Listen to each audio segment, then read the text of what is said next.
Hello to everyone out there. My name is Harry McLoud. I'm going to talk a little bit about a couple of things. One is the recent passing of my best friend, Clarence Chet Willis, who was the lead guitarist and rhythm guitarist for the Ohio Players. And I'm going to also talk about the music that we put out together and something that led to this particular shirt I have on that came up out of the music that we were listening to. Clarence passed just a couple of days ago. He'd been very ill, but he was a great guy. He was not only my best friend, but I think the quality about Clarence was that a lot of people felt like he was their best friend. He was truly an anointed individual. We're both from Dayton, Ohio. I'm coming to you from Atlanta right now.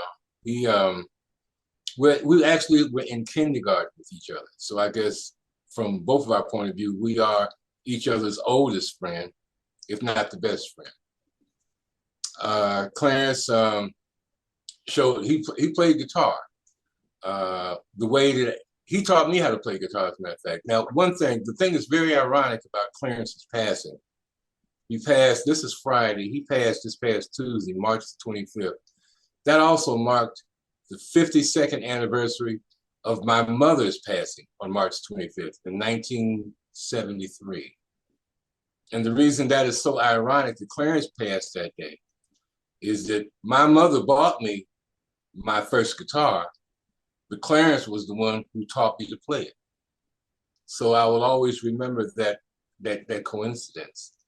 What actually led up to him teaching me the guitar was I had been involved as a young guy in elementary school with a few different musical instruments because my mother saw that I had the musical thing was on me, with the genes, whatever.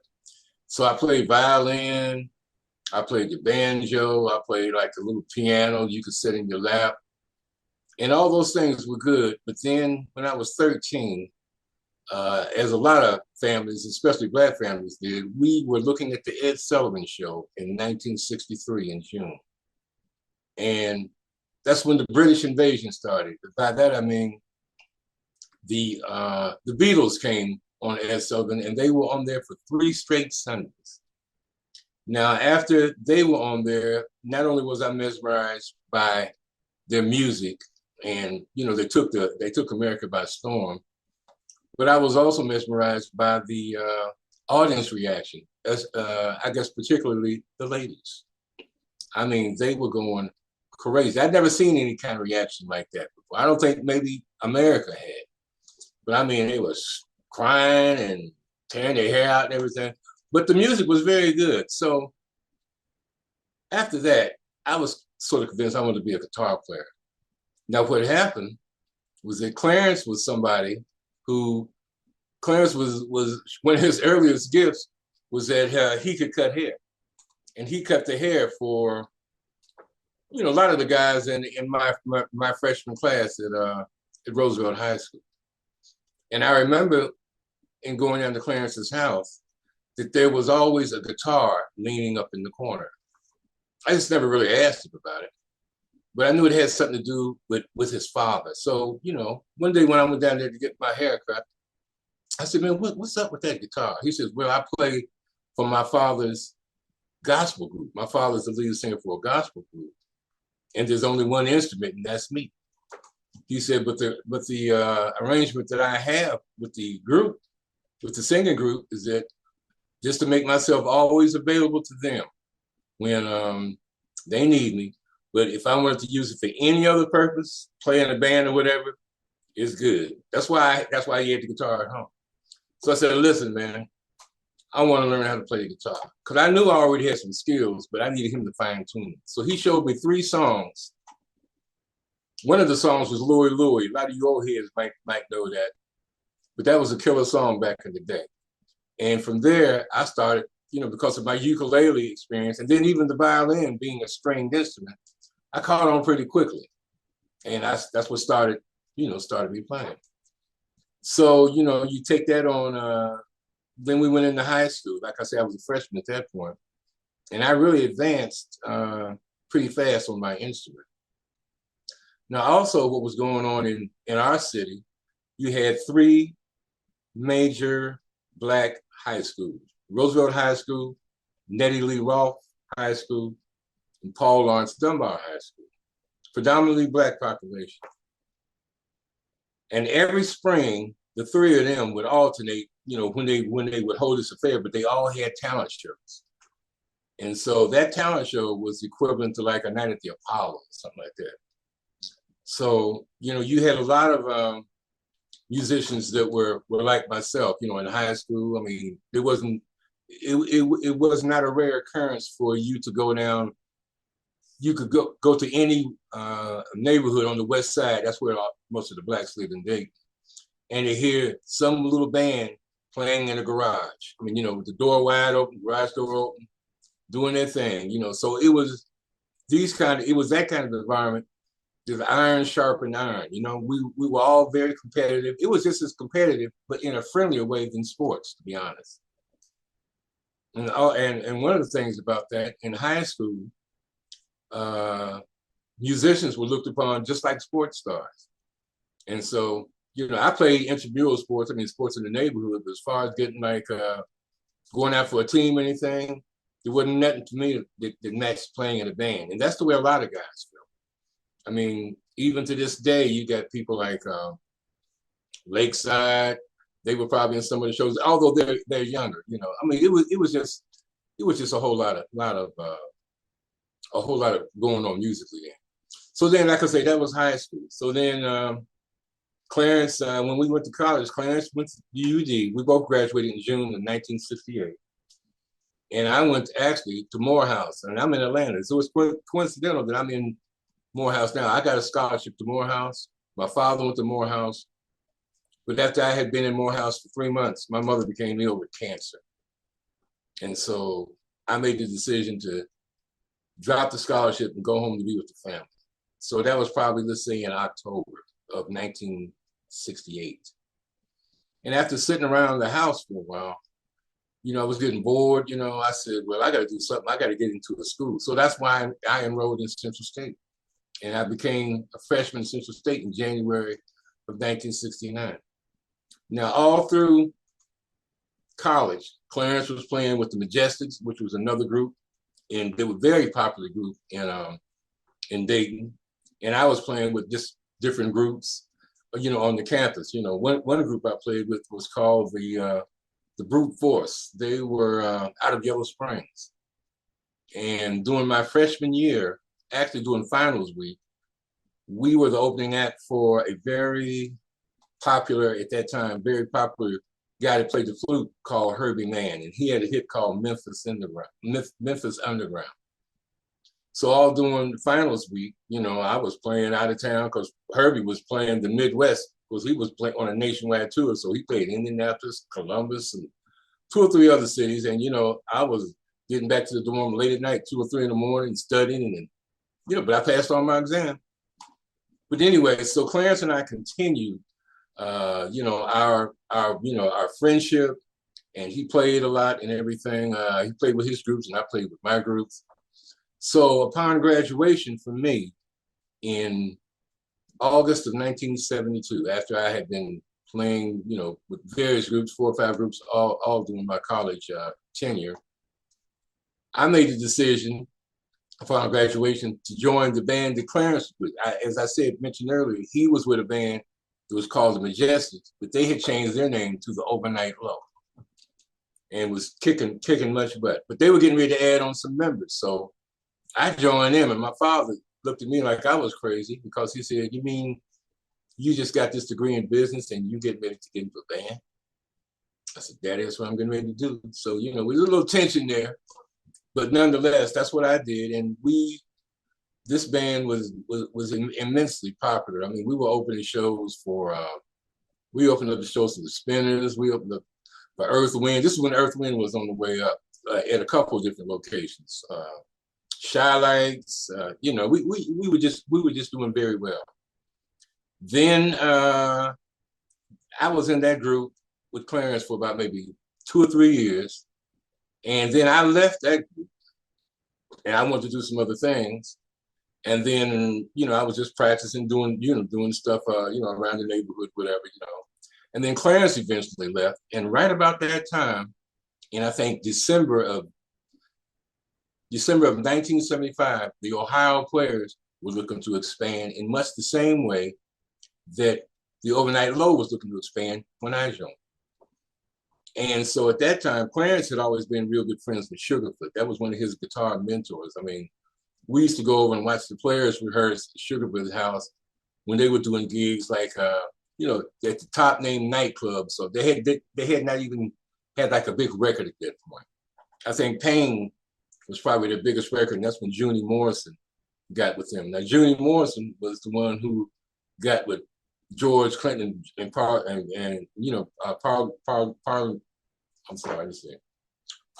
Funkadelic, and he wrote a lot of big hits for them. So anyway, we both got with the Ohio Players. They didn't need, of course, I play guitar and Clarence played guitar, but they hired Clarence as a guitar player, and they offered me a job, but they offered me a job of like taking care of the dressing room. And at the time, I said, that don't really sound like something I would do.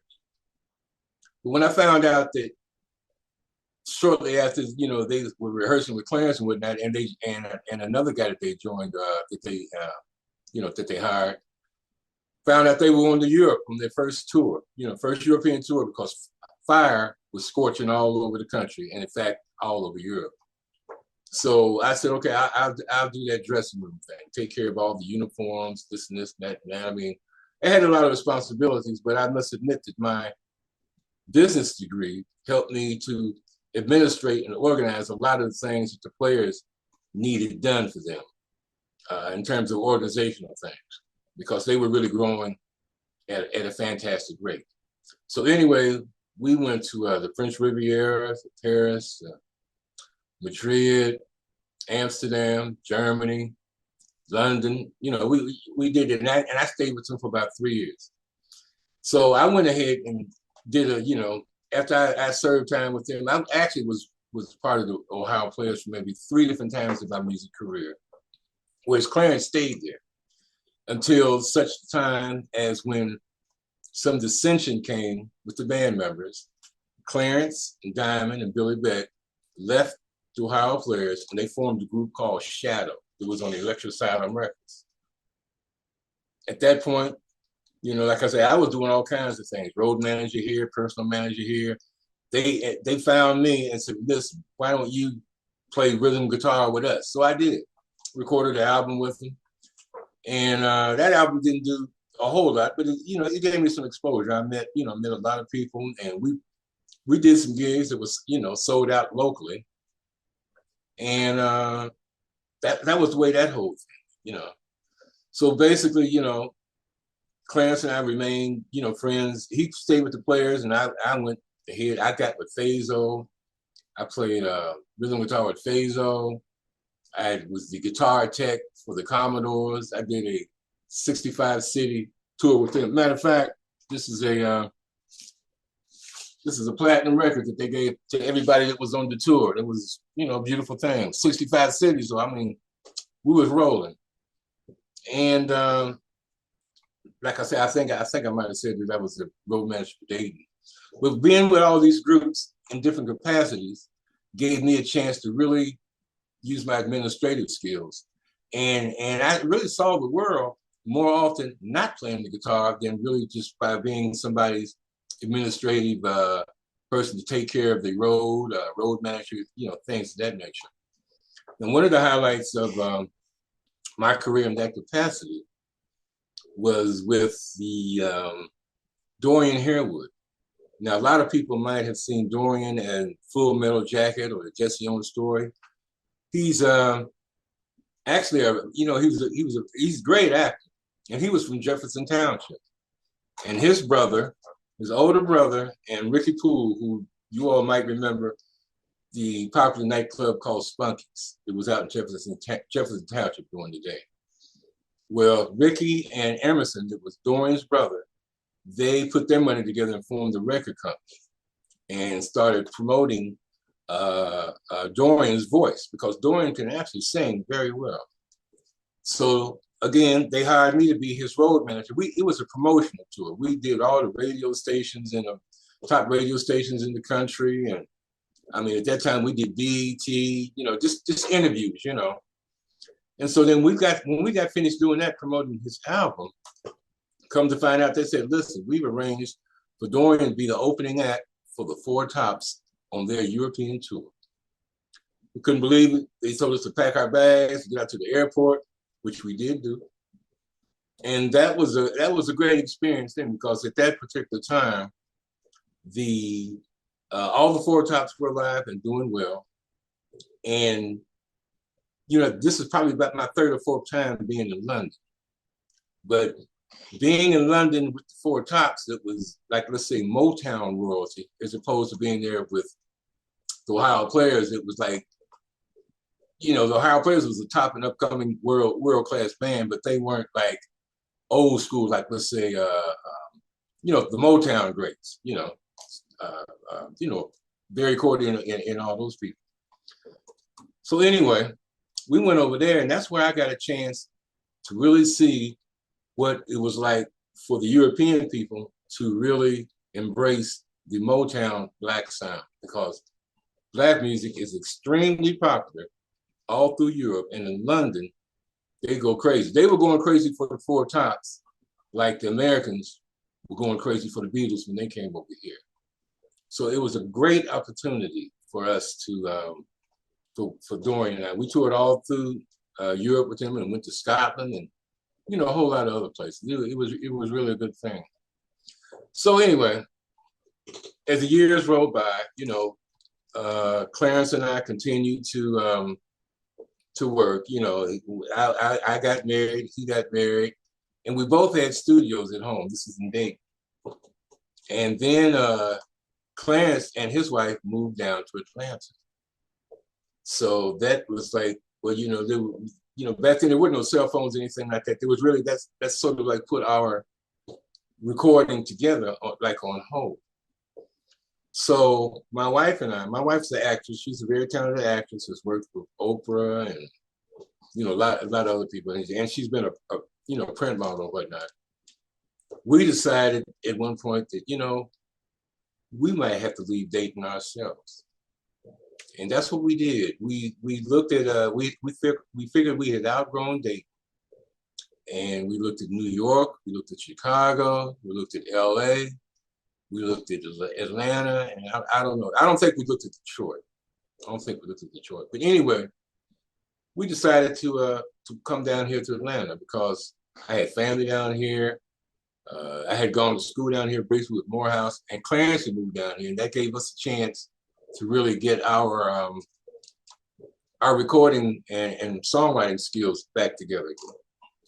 So we did. We moved down here in 2007, and we've been down here about 18 years. Clarence and Cheryl had been down here maybe 5 years before us. So immediately upon coming down here, I started working. Linda was teaching school, was still doing her acting thing, and I was doing my music thing with Clarence. And we were writing songs, and we recorded a CD, which was called the C-Dub Project. Now, that's an unusual name, but Clarence's initials are CW. And a lot of times people would call him C-Dub for short. So it was the C-Dub Project. And it was his solo album, and he was still playing guitar with the Ohio Players, who were touring very extensively at that time. But they had no problem with him recording a solo project. And matter of fact, a couple of the players, Diamond, the drummer, and Billy Beck, the pianist, they are even on that CD to this day. So that was an independent release. We charted on Billboard when it first came out, and the CD gained a lot of fans internationally as well. Portugal, Spain, France. It was about 6 or 7 of them. I can't think of all of the countries. But anyway, that leads around to years later. We're still writing and everything. After we released that CD, which I think was about 2011, we decided that like we were getting off more on our songwriting. So we said, well, you know what? Let's not record another CD, but let's continue to write songs and build up a catalog. Mainly because Atlanta had become the New York of the South.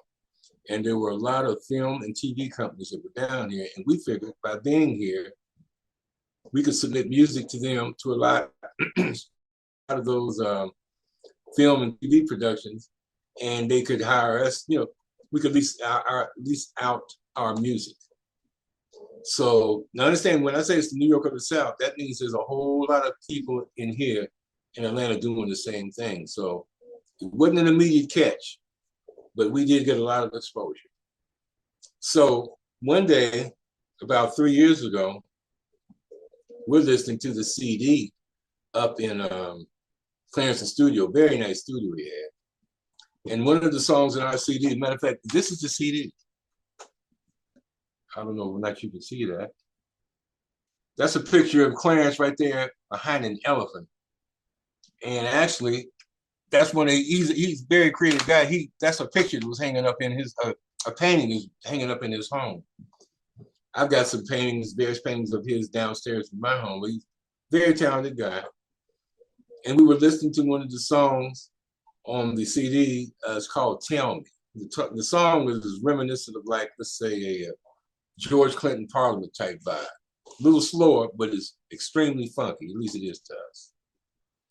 And I jumped up and said, man, Clarence, that song is funky. Funk don't expire, does it? And that led, when I heard myself say that, funk don't expire, that led, I wrote that down, and that led to this right here.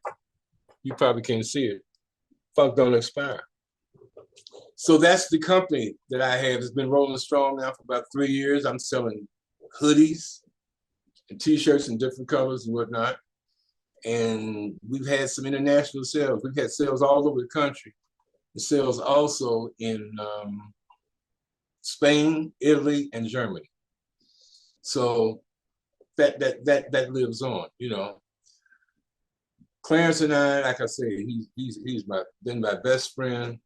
And over the years, he started getting ill. And that limited our, sometimes that limited our getting together, recording and whatnot, because he lives quite a distance away from me, probably about a 40-minute ride, or yeah, about a 45-minute ride.